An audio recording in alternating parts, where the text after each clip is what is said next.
some welcome to you. Achieving effective benefits management in major projects.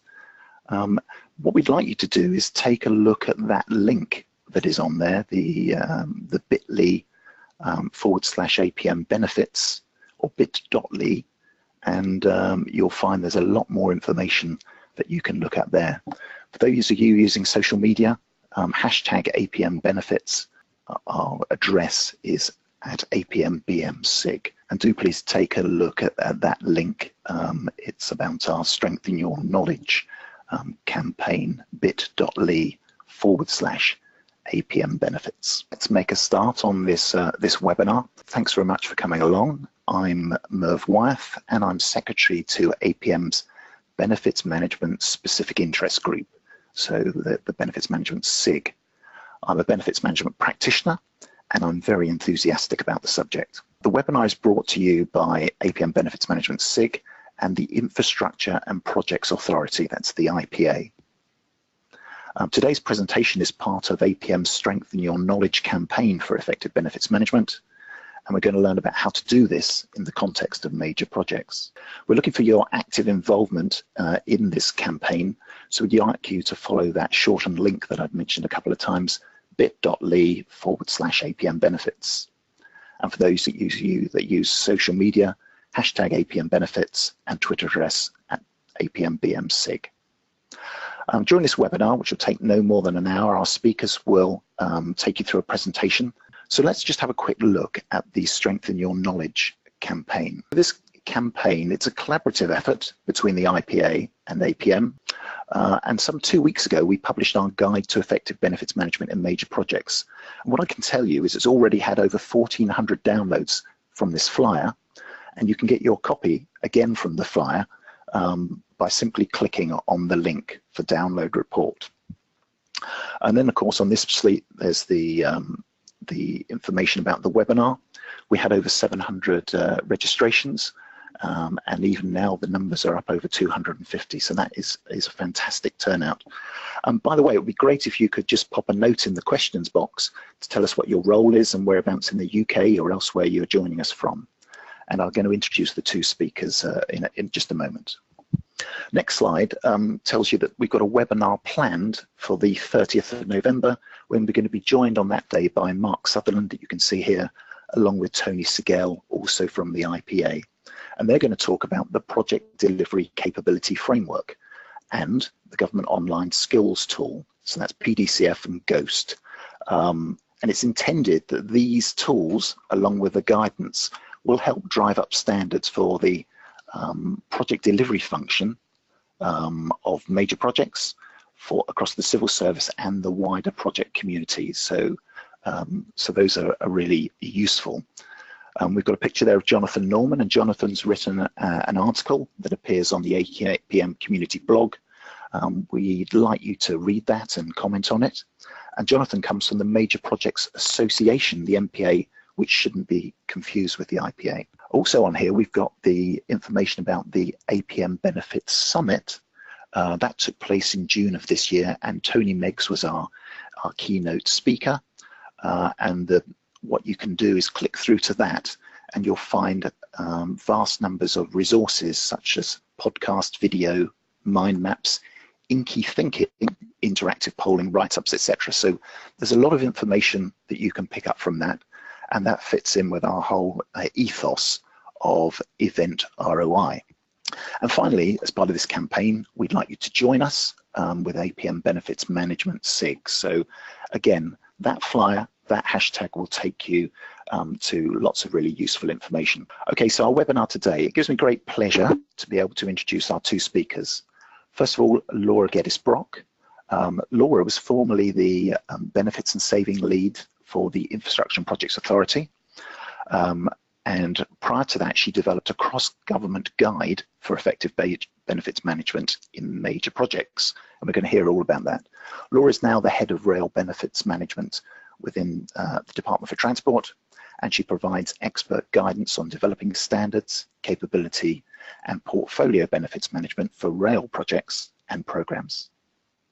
And then Hannah. Hannah is the Program Delivery Manager for the Department for Transport's Air Capacity Program.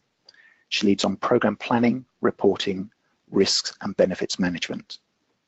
Hannah is a qualified APMG benefits management practitioner.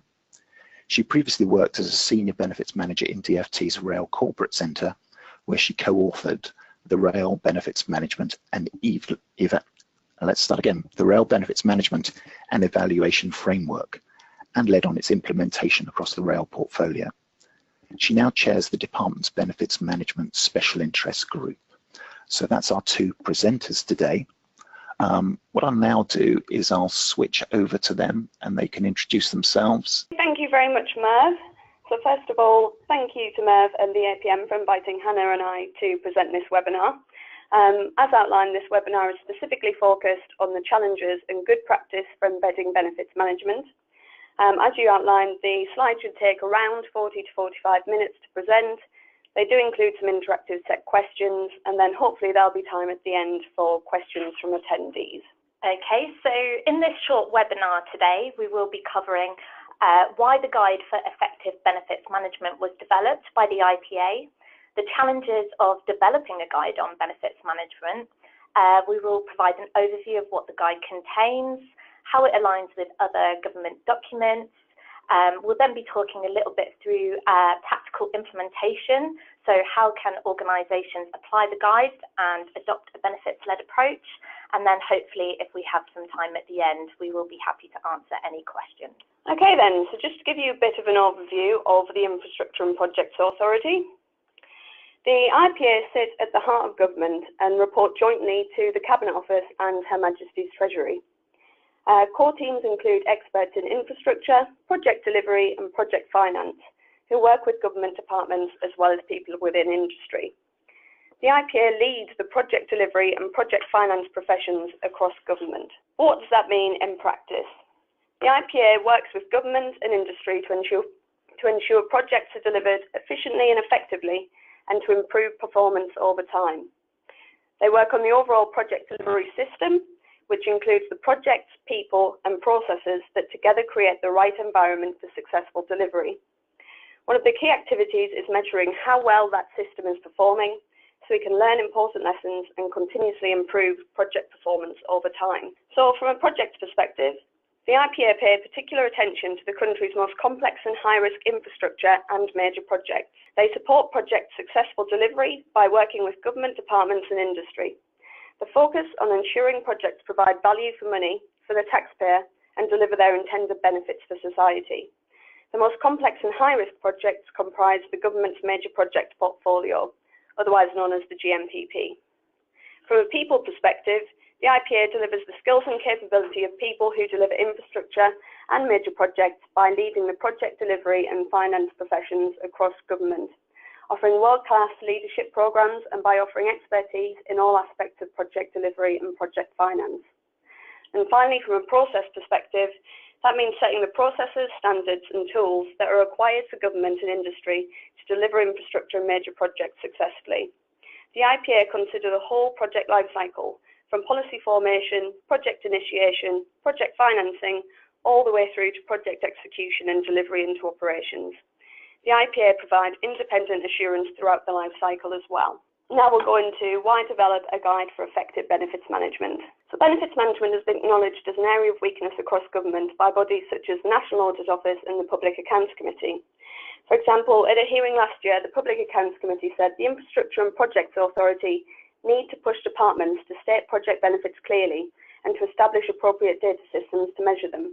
It also needs to make clear to departments that once a project leaves the GMPP, the department is responsible for realising the agreed benefits.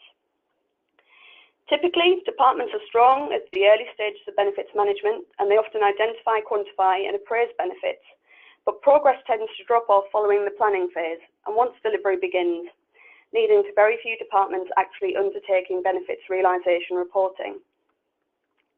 Having said that, there are pockets of good practice out there, but people do typically recognise that benefits management is often immature compared to other PPM functions. Departments have different strengths and weaknesses. Some departments are experts at business case appraisal and the benefits modelling, whereas others are strong at realisation and review with good benefits handover mechanisms in place. One of the roles of the IPA is to share where good practice does exist and build understanding and capability to a consistently mature level across government. Benefits management can often contain an awful lot of jargon, and departments can have different delivery models, which means that terminology, activities, and roles and responsibilities can vary. One of the aims of this guide was to provide an overarching language and set of principles which could be applied universally. So in essence, this was a guide to promote good practice for all aspects of benefits management, detailing what does good look like and the key considerations so that nothing is overlooked. It was to develop a common language by providing a glossary of terms, benefits categories, and a section on roles and responsibilities so that hopefully we can start a universal benefits language. I wanted to adopt a flexible rather than prescriptive approach. Many departments already have their own benefits management frameworks in place, and I didn't want this guide to replace or override approaches that were already in existence. Therefore, the guide is more about a strategic view of good practice rather than detailed guidance on how benefits management must be undertaken. It contains a benefits cycle that aligns with business case and project life cycles. So one of the real strengths within government is our well-established and effective business case cycle. So it's key that this guide means something. I had to align it to the business case process. I will outline what this entailed later on in the webinar. I also chose to align the guide with a typical waterfall project life cycle as set out in the government functional standard, as other areas of government are reviewing benefits management from an agile delivery perspective. I wanted to include case studies of making benefits management work. One of the biggest questions I was asked when I worked at the MPA was, have you got any examples? As this is a maturing area, people are keen to understand how others have made it work. Therefore, it was essential the guide included case studies to bring some of that guidance to life. And finally, I wanted some principles that can be applied to any project. Although the guide is developed based on a waterfall project lifecycle, it contains overarching benefits principles that can be applied to any project, regardless of delivery method, scope, or size. The principles are strategic enough that any project could refer to them to ensure they are applying common sense and proactivity to their benefits management activities. So now we're going to talk through some of the challenges with developing a guide on benefits management that could be applicable for all types of organisations and projects. But firstly, before we do that, we're going to ask you, our attendees today, to take part in our first poll. So our first question to you is, at what level does your organisation undertake benefits management? And if you could just select one option that applies to you, that would be great. We'll give you a few seconds to do that, and then we'll be handing over to Merv briefly for the results. Okay, I'll act as poll master on this one and just keep you guys informed. So what I can see is that 50% of people have voted, which is fantastic, and we'll just wait a little bit longer to see if we can get up perhaps towards the 80%, just to check you're all awake, and to let you know that we've now got 318 attendees on the call, so that's fantastic. So yeah, we're 75% voted. So what I'm going to do is close the poll, and then I'm going to share those results with you. And I'm not convinced that Hannah can see those results. So just to quickly give them a sense, we've got 21% on only projects, programs over a certain cost, 20% on only transformation projects and programs, just 5% only on portfolio, on an ad hoc basis 35%, that's the majority, and then as many as 19% don't do benefits management. So Hannah, Laura, back to you. Okay, thank you very much, Merv. So I don't think there's any surprises there with the results that have come in. I think that's pretty much what we thought they would be. 19% that don't do benefits management. Yeah, I think that's about right. I think if your organisations weren't doing benefits management, possibly you might not be on the webinar today. Only projects and programmes over a certain cost, 21%. I think that's pretty much what we might expect. So if you work in a government department and you're working on a project that's on a government major project portfolio, there's certain requirements of those projects to undertake benefits management activity, and on an ad hoc basis, depending on appetite and culture, 35% roughly. Yes, I think that's pretty much what we would say in our experience working in government departments. So no, that's really useful information. So moving on, what is a major project? So as I mentioned earlier, the IPO oversees the government major project portfolio. Projects within the GMPP are typically those that have large whole life costs. Departments have spend limits in terms of where they can approve internally. However, any project that will exceed that delegated spend limit needs to gain Treasury approval. However, it's not solely based on cost. If a project is innovative or, for example, requires cross-departmental working or is perhaps particularly contentious, it may also be on the GMPP, regardless of what its whole life cost is. So for the guide, I have to bear in mind that not all of these projects had large expenditure, and perhaps due to being novel or particularly innovative, these projects may not have existing data or comparators to be able to undertake all of the activities recommended in this guide. So even though we have a definition for a major project, there are actually lots of different projects of size and scale within the GMPP as well. To add to that, we also have 4 different types of projects within the GMPP. We have transformation, ICT, infrastructure and construction, and military capability. So transformation projects are typically delivering government services more efficiently and to improve the way government interacts with its citizens. Transformation projects typically have low whole life costs, but will realise lots of benefits, and they can also have much shorter delivery timescales. ICT projects enable cost savings through the restructuring of legacy IT and the development of new, flexible and more effective systems for both government and its citizens. Infrastructure and construction contains major projects looking to deliver improvements in areas such as transport and energy. They typically have large whole life costs, and delivery typically spans over many years. Benefits realised are usually for citizens, such as wider economic benefits. Military capability represents our complex military projects and our continuing investment in maintaining UK national security. So from a benefits management perspective, again, the guide had to be universal and fit for purpose for different types of projects that would be identifying, managing and realising benefits for different types of stakeholders over potentially very different delivery timescales. The guide had to be suitable for shorter government transformation projects, as well as long-term large-scale infrastructure delivery, no mean feat. However, by understanding the type of project being delivered, it meant certain activities and considerations were typically more prominent than others. Internal transformation would have more of a financial benefits focus, for example, whereas a large-scale infrastructure scheme would be looking at improvements for the UK as a whole and may also require evaluation as well as benefits management. Okay, so moving on to our second poll now.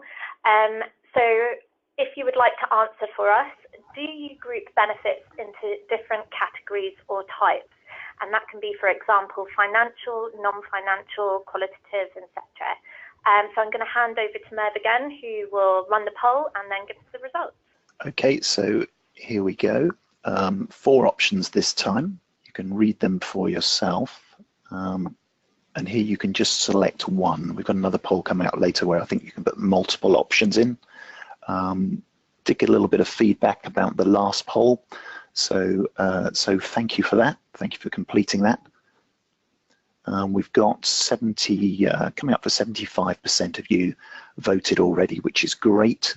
So let's close that and then let me share the results and just quickly run through them for Laura and Hannah. So yes, we have defined categories that people recognise and adopt. That's at 32%, pretty much a third. Yes, we have categories, but there is confusion over their use. That's 34%. No, we don't use benefits categories, 20%, and we only look at financial benefits in our organisation. That's down at 14%. So those are the results that I'm sharing. Back to you, Hannah. Okay, thank you very much. So once again, I don't think those results are particularly unexpected. I would imagine many people that are listening in today work on government or our delivery partner projects where there are quite clear defined categories set out for our projects that are used in appraisal processes.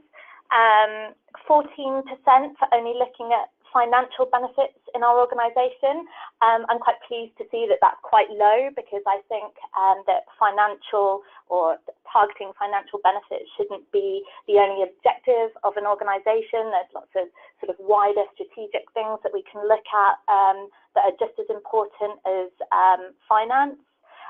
Not using any benefits categories, 20%, I would say that's probably about typical. I would imagine that organisations that are quite new to benefits management are still trying to understand what categories they should be using. So yeah, I think that is pretty much what we would expect. Okay, so moving on. Within the IPA, we do actually have different benefits categories. So we'll talk you through some of those now. So first of all, within the IPA, we categorise benefits by stakeholder to understand who would be actually receiving these benefits. So government benefits are benefits received internally to us within government. Private sector partners benefits are received by our suppliers or organisation within the private sector. And then finally, we have the wider UK public. So this is benefits received by the public across the UK. Secondly, we then separate them by financial and non-financial. Financial are defined by anything we can apply a monetary value to. So just to take you through that in more detail, government cash releasing are those benefits that would actually reduce a departmental budget. However, non-cash releasing could be, for example, employee time savings or money that is now being reinvested into other priorities. For private sector partners, recovery could be savings through the supply chain for our suppliers. A concept that might actually be unique to government are the wider UK public economic benefits. So for business case appraisal within government, we undertake cost-benefit analysis. This means economists have devised models whereby we can monetize benefits for appraisal to provide a way to compare benefits and costs like for like. However, people mustn't confuse these monetary benefits for the real term value of that benefit. So for example, in transport, we can apply monetary value to journey time savings. For example, based on how much people value their time and how that time could be used productively. However, we would monetize this benefit for the value and appraise cycle of benefits management for our business case, but then we would actually measure that benefit using a key performance indicator, such as the time taken to get from A to B. Non-financial benefits are then split into two categories, regardless of the stakeholder group. Quantitative benefits are typically those that can be measured using key performance indicators or measures that we seek to improve through day-to-day running of the business, such as faster processing of application forms. Qualitative benefits are a little bit more tricky in that they're more subjective to measure, such as customer satisfaction or public perception. These qualitative benefits would typically be measured through surveys or even through case studies. Categorising benefits can ensure that your project has the appropriate spread of benefits across the most relevant stakeholder groups, and also help with further identification. Identifying who your key stakeholders are and ensuring the majority of your benefits fall into that stakeholder category is a good indicator that you have undertaken effective benefits identification. You can then also use the categorisation to prioritise benefits. So for example, if your project is about efficiency, you will typically be prioritising those financial benefits perhaps. But if your project is about improving a citizen service, you will hopefully and likely have a mix of wider UK public benefits. Categorisation can provide that sense check that you're going along the right lines. Okay, so moving on now, I'm going to give a little bit of an overview of the guide. Now, I'm sure many of you benefits management fans out there will have already read this from cover to cover and know it in finite detail. But for those of you who haven't, the guide covers many of the elements that you would expect to see in a document of this type. So Laura's already briefly mentioned earlier that it goes through some high-level principles that, regardless of the project type, government department or organisation that you work within, are really just common sense, good ways of working that will really help you to effectively manage your project's benefits. We also go through the key activities that should be undertaken throughout the project lifecycle. So what do we need to do and when to ensure that benefits are considered and managed throughout delivery? And that's really from concept, so from that first idea of having a project right through to post-project operations or business as usual. The guide also covers suggested benefit cycle practices that outline how to align your key benefits management activities with the rest of the project delivery lifecycle, as well as the business case lifecycle that those of you in government will be very familiar with. The guide also gives a very thorough description of roles and responsibilities that are important for effective benefits management within organisations, and we'll be covering a bit more about that later on. And the guide covers various documents that can be used in benefits management. So we're looking at benefits maps, benefits profiles, a benefits management strategy, and the sort of contents that a document like that would typically include. So portfolio benefits management is also covered in the guide. Typically, we see lots of portfolio offices undertaking benefits management activity, but not necessarily undertaking portfolio benefits management. So the guide does cover this and how you can take benefits management from that sort of more granular project and program level and really take it up to a more strategic portfolio level. And finally, case studies. So having spoken to quite a lot of different benefits management practitioners out there, I know that Laura was really keen to get some case studies into the document that people could, look at and really understand how this has been done effectively elsewhere. Benefits management is still relatively new to many people and organisations. So, we've really brought a guide to life with some practical examples. So it's a really good idea to have a look through and sort of really understand what other people have done out there. Okay, so another element that we cover within the guide is suggested benefit cycle practices. So forgive me because this is a rather busy slide, but just to give you a bit of a breakdown. So that top level there with the arrows, that reflects a typical project life cycle. This is the one that's outlined in our government functional standards, so I aligned it to that document.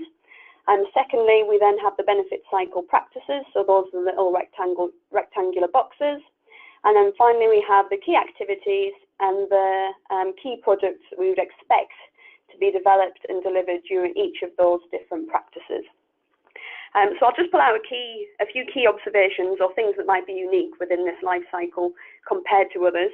Our suggested practices starts with defined success, which actually takes place in the policy space. This is probably unique to government. Most of our policy is delivered through projects and programmes, so I thought it was essential that when we are turning that policy into a project, we ensure it's set up correctly. So making sure there's clear objectives in place, a clear understanding of the business needs and the drivers, and an awareness of who our stakeholders are. The first three cycle practices, identify and quantify, value and appraise, and plan to realise, all take place as the project is being designed and undertaking option selection. These cycles are where the majority of the hard work takes place, by identifying, quantifying and appraising your benefits and also planning for realisation. This means that once the project reaches that intense delivery period, plans should firmly be in place to start measuring benefits and reporting on them to the appropriate board. You can also see that there are arrows indicating a cyclical benefits approach. So between each of those cycle practices, you can see those arrows with the benefit cycle. This means that the activities can and should be repeated where appropriate throughout the life cycle. For example, if your project is in delivery and new benefits may emerge, just because you've gone past the identify and quantify stage doesn't mean these benefits should be ignored. They should be identified, quantified and planned to be realised alongside all the other benefits. Using a benefit cycle can also help with project planning and business case development. You can see from the life cycle practices where the key investment decision diamonds are across the top of the diagram.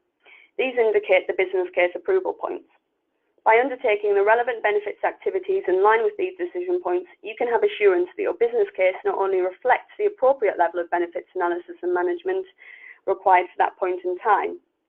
As benefits management also considers stakeholder engagement, other activities like planning and reporting, governance, requirements definition, benefits management can also help with other aspects of business case development and project planning. Okay, so moving on to our third poll now, and this one is about people and products. So can you tell us what are the main challenges to embedding benefits management in your organisation? And this time it looks like you can select multiple options. So we'll give you a couple of moments to do that, and then Merv will read out the results. Thank you very much, Hannah and Laura. Yeah, voting is underway. And as Hannah said, we're going to give you the opportunities for more than one option on this one. And the reason I think will probably be apparent. I always like to say at this point, you're not alone on this call. In fact, there are 323 people. So that's a cracking number. Thank you for your attention. And we're now 65, 66%. So that's great. I'll close the poll and I'll share the results. And okay, so clearly the percentage here is amount to more than 100. 42%, there are no clearly defined roles and responsibilities. 62%, BM is considered to be less important than project delivery. 59% benefits are not owned and therefore not tracked. Once a project or program closes, benefits are forgotten. That's at 63%. And then confusion regarding benefits documentation and its purpose, 39%. So do you get the spread okay, Hannah? Yep, thank you very much, Merv. Okay, so once a project and program closes, benefits are forgotten, 63%. I think that's quite high. I think one of the issues there is that, you know, some of the projects have quite a long delivery time, and getting engagement with operations over that period can be quite challenging. And also once a project or program closes down, it's sort of really trying to understand, well, who you meant to then move this work over to. So I'm not surprised that that's quite a high result there. And then benefits management is considered to be less important than project delivery, 62%.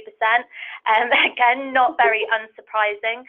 I don't know whether it is intentionally considered to be less important than project delivery. I just think typically when organisations are in the midst of, you know, building a bridge or implementing an IT system, it's those everyday sort of firefighting and real project management issues and risks and things that have to be looked at just seem more of an urgent priority, and some of the longer term aims just move down the priority list. So yeah, not surprised by some of the results there. Okay, so moving on again, and apologies for the slow slides. So we're going to talk a little bit about roles, responsibilities, and benefits products. So the role of the SRO, so that's the senior responsible owner, or if you're not in a government project, that would probably be the project sponsor. So they're typically accountable for the business case and therefore the benefit realisation of a programme. But this doesn't mean that they're actually out there in operations implementing the project or realising the benefits themselves, but that ultimately the success of the project is down to the decisions that they make and the actions that they take, and I think that's a really important distinction there. Benefit owners, now that's something that we talk about quite a lot in the benefits management community. What is benefit ownership and where should it sit within an organisation? Benefit ownership really is a vital and important role, yet the concept is still relatively immature. It's just really essential that you identify benefit owners as soon as possible when you're undertaking a program. So a benefit owner could be from the business, somewhere in the business, in the operations unit, or it may even be in one of your delivery partners. But as I said, it's important to identify them so that you can clearly understand what the business needs are for that particular project. What are the problems that need addressing, and are there any opportunities available that could be exploited? A benefit owner, someone from business and operations, can really help you to understand if the benefits that you have identified your project are realistic, are they relevant, and are they achievable? And by getting them actively involved right at the outset, you're really getting the sort of day-to-day staff bought into the project, and hopefully they will be championing the project's aims and working hard to realise the benefits for you once the project transitions into business as usual. Now, portfolio officers, many organisations have those. They're typically quite a transient and consistent hub within a department or organisation, and they do support an organisation's project delivery. So they're really in an ideal position to support any kind of benefits management, development and implementation. So if you do have a portfolio office within your organisation, we really recommend getting them involved in driving capability development and taking on some kind of reporting role. So that could be by capturing lessons learned, delivering training and reporting on any benefits realised to the appropriate boards. So in operations, covered slightly already under benefit ownership, but it's really important that when you model your benefits, that it's not done in isolation to those who work in your operations or business as usual unit. They really are experts in the area that you're trying to manage change within. So really understand the day-to-day running of the business. So they can point out where things may work differently in real life compared to what you've set out on a process map or written in the handbook, and really can tell you the best sort of indicators or measures for success for your benefit. And lastly, stakeholders, really one of the most important aspects of benefits management is understanding your stakeholders. People often think that benefits are primarily about measurement, but really benefits are massively impacted by stakeholder perceptions. So what may be a benefit to one of your project stakeholders could be a disbenefit to another one of your stakeholders. So you really need to think about how you communicate and get your stakeholders involved in benefits management activity, and really sort of documenting what you think success should look like. And then if you don't do that, the project may end up delivering benefits that essentially no one is really that interested in or really cares about. Okay, so moving on to the right-hand side of the slide, where we've listed out some of the benefit products that the guide includes. So benefits mapping, I think most people that work in benefits management would agree that they're pretty comfortable with benefits mapping. It's quite familiar to most people to undertake a benefits mapping workshop, and at the end of it develop a project on a page in the form of a benefits map. And that's really useful for stakeholders to understand why a project is being delivered, how it's being delivered, and what exactly the benefits are that it will deliver.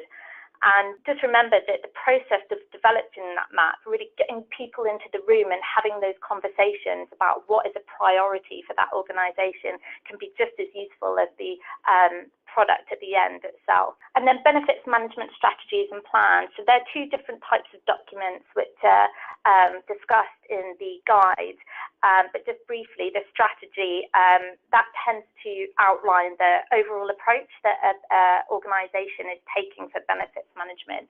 And that's really useful at a more strategic, high level.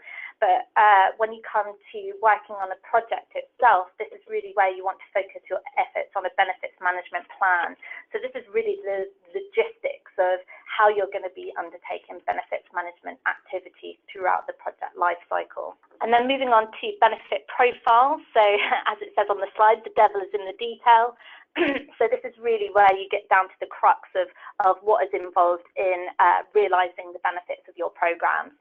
So this will set out what the targets are for your benefits, what's the baseline data that you're working from, who are the owners of those particular benefits, and are there any risks to realisation. Really important information that once you've completed, you can pull up into your benefits management plan. Some other suggestions here that you may not have seen before. So a benefits handover certificate. So one of the common issues is once you've done all your really good benefits management planning work within your organisation, how do you ensure that when it moves over to business as usual, that the sort of next step of benefits management really gets undertaken? So that's all the realisation and reporting of the benefits and actively managing those benefits. So if they're not being delivered as planned, that somebody is sort of looking at that and trying to understand, well, what's the reason that we're not delivering that benefit? And is there any intervention that we can take to get that back on track? So the suggestion in the guide is to develop a benefits handover certificate for purely that reason. So that's a formal transfer of responsibility from the project to the benefit owner. And then benefits reports. So this is a really great way of indicating whether or not your project is successfully realising your benefits. My own experience is that senior management really like to see visual data on this, so try not sort of get bogged down in narrative and text, but what can you do to visually indicate that projects are on track with their benefits, or something needs to be done to get things going in the right direction. And then finally, there's some suggestions in the document about post-implementation review.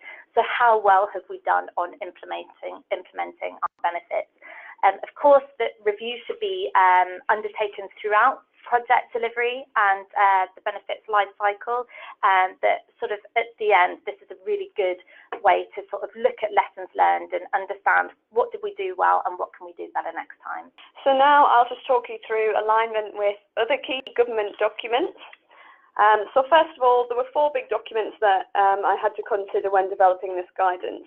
So this also included guidance that was already published for departments by the Infrastructure and Projects Authority on the assurance of benefits realisation in major projects. So this guidance outlines the key areas to probe for each stage of an assurance review and the expected evidence that assurance reviewers should see. So the guide had to ensure that benefits management activity would compare with the assurance review expectations. There was also the Magenta book, which covers HM Treasury guidance on what to consider when designing an evaluation. Although the IPA guide focuses primarily on benefits management, some benefits activities do overlap and complement evaluation, so I had to think about how to play that into the guide as well.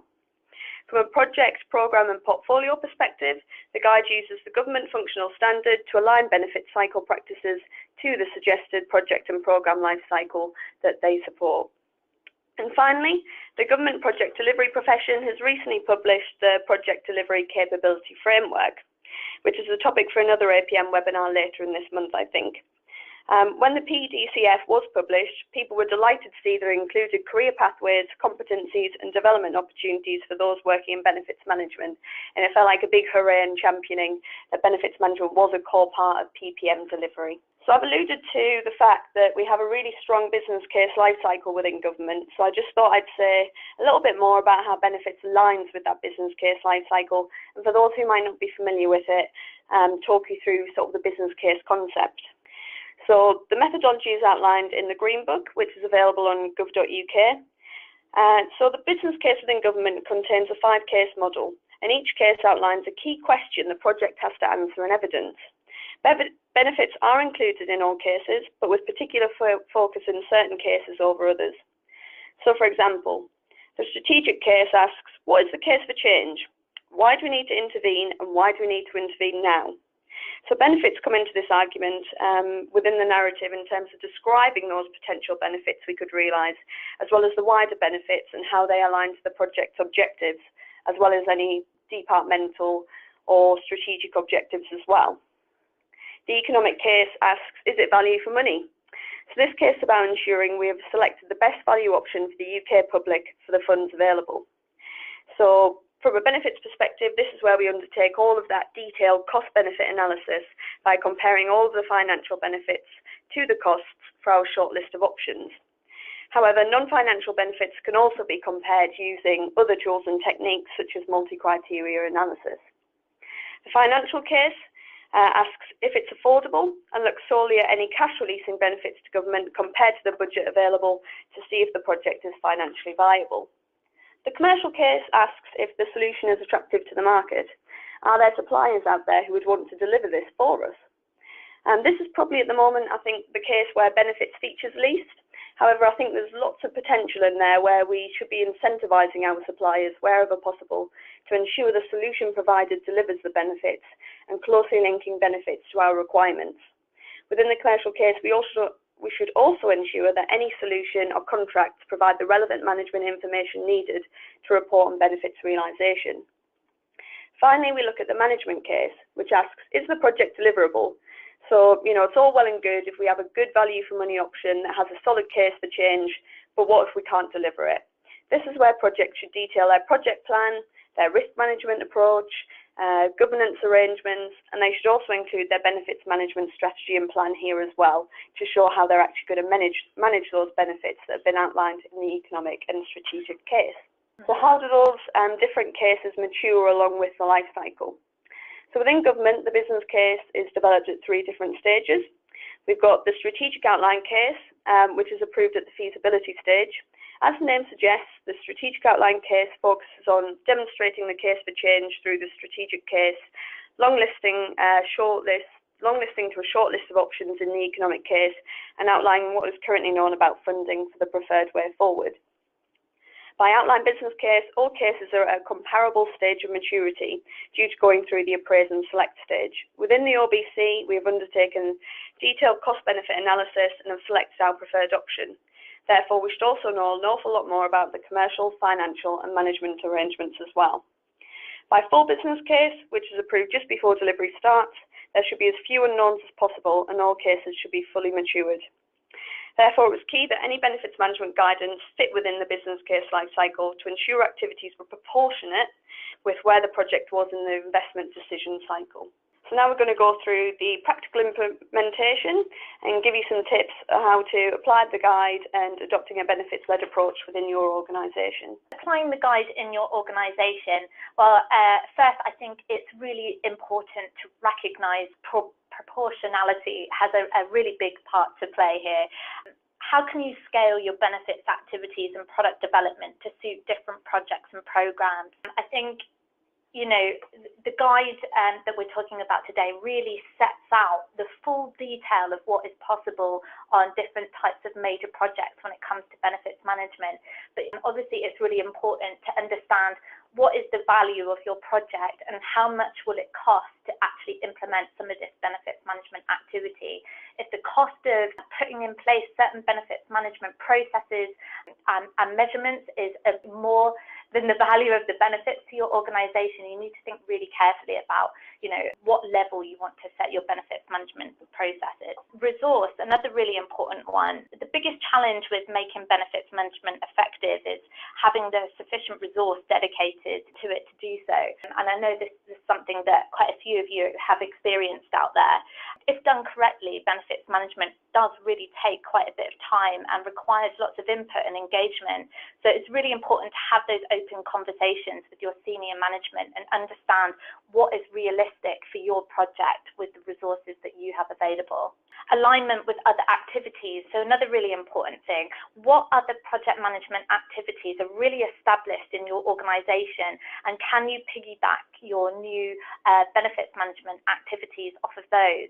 I think anything that you can do to integrate your benefits management work with existing project management processes, it means it's a lot easier to embed within organisations and get staff on board. There's a misconception that benefits management is separate to other PPM activities that take place, but actually they are really integrated and form part of the life cycle. So when you're talking about benefits management, try and think about it within your wider benefits management training and development. One of the last things is senior management buy-in. Again, something through conversations with other benefits management practitioners that comes up quite a lot. How can we get senior management bought into undertaking benefits management? There's no easy answer to this. It's the same with bringing in any new process or discipline. Some people are going to be really championing the idea and others aren't. But I think the quicker that you can demonstrate that benefits are being realised and the positive sides of undertaking benefits management, you really will get people bought into the process. And you know, alongside that, it's just about really building up capability and awareness. And then finally, moving on to capability. So guidance and frameworks, you know, they're great. They're a really good way of sort of getting people up to speed with what benefits management is and understanding the theory behind it. But, you know, you need to make them relevant and applicable to your organisation, and you can do this through development and training, trying to get awareness up to practitioner level for some of your staff, and developing tools and templates that will really work in the organisation that you work in. Okay, and finally just covering off how a benefits-led approach to project delivery can improve decision-making, planning, risk management, all those other good things. So first of all, decision-making. By constantly asking, ultimately what are we trying to achieve, basing decisions on what success looks like rather than what is easiest, cheapest, quickest, will often give you that good benefits-led approach. So from a planning perspective, you should be thinking about what do we need to deliver and when to optimise the benefits. Benefits can help with delivery planning so that the outputs are prioritised and spec'd based on the realisation of benefits. So with risks, what could go wrong, but what are the opportunities or benefits? It shouldn't always be, doom and gloom. Let's consider risks and issues in the same space as related benefits and opportunities to help identify those tricky trade-offs and appropriate risk mitigation. With comms and stakeholder engagement, what do our stakeholders really need? Benefits management puts stakeholders' needs at the heart of project delivery, ensuring that deliverables and capability matches the wants and needs of our stakeholder groups, which I think is really key. And finally, scope and constraints. We ask quite blunt questions such as, do we really need this? Linking benefits to scope enables you to ensure that you're delivering the proportionate amount of outputs and capability to realise the benefits, and that you're not always gold-plating the solution. It also ensures that if decisions have to be made regarding constraints or de-scoping, for example, then your scope can be reviewed and prioritised based on the level of benefits and outputs and change delivers. So I think that's everything. Is that we do have a few questions here, and thanks. We'll answer them and make those available, but I suggest we also use those as questions within the Knowledge Hub group. Yes, of course, and just apologies to everybody that we have run out of time for questions, but we will obviously answer them. So the next slide, I think, has got your contact details and a reference there to the Benefits Management Specialist Group. Do you want to just let people know what that is? So you can access the Guide for Effective Benefits Management by gov.uk, and then also within Knowledge Hub we have a project delivery community, and within that there's a specialist group set up especially for people who are interested in benefits management. There's lots of useful things in there, so there's a forum if people have any questions or any queries about benefits management. There's a library in there that has a lot of departmental guidance and frameworks and lots of templates as well. We also promote benefits management events that are happening now in the community. So it's a really good one-stop shop for sort of your initial benefits management needs. And it's actually fostered a lot of good benefits management relationships as well. I know a lot of people have met up after engaging on the group to discuss things in more detail and share perhaps more confidential information as well. So that you can access that by Knowledge Hub. It is by invite. You can submit a request to join, and then one of the facilitators, one of which is me, will grant you access so you can see all of that available content. Brilliant. It's just a little infomercial for our friends on the Assurance SIG.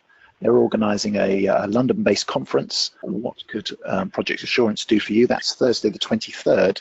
And what I have highlighted on their great list of speakers is there are 2 speakers from the Infrastructure and Projects Authority. So that would be well worth attending, just 2 weeks out from that now.